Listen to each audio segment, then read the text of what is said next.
Supporters and opponents of domestic violence-related bills came here to the state capitol today, giving state senators perspective on how this could affect them.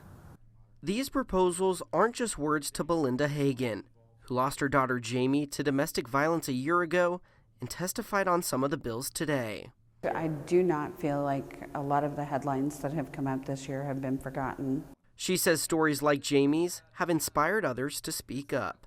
I think that there were individuals here that have never testified in front of a legislative committee before today, and they were empowered and they had a voice. One of the bills discussed today, LB 1000, would create stricter penalties for people who repeatedly violate a protection order. Right now, the third violation of a protection order is a misdemeanor. This bill would make a third violation a felony.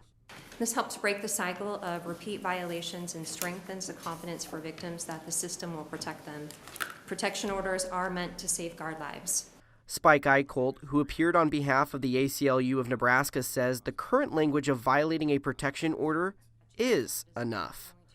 For county court cases in Lancaster County, the average sentence for protection order violations is 124 days. Admittedly, those could be reduced down from a prior. There could be a companion charge with it. I don't know. But it's not a slap on the wrist. Another bill discussed today, LB 1088, would give people convicted of misdemeanor crimes of domestic violence or people subject to domestic abuse protection orders 2 days to surrender their firearms and turn in a form to the court saying they did so. The bill's introducer, Jane Raybould, says she's working to address concerns over how those firearms would be stored and ensure constitutional rights aren't overstepped. I felt like all of these senators and the bipartisan support that's here in the legislature for these bills being introduced made our daughter's life mean something and made her space. The three other bills discussed today includes heavier offenses for people trying to use a tracking device on someone without their permission, and broader language for the term homicide victim.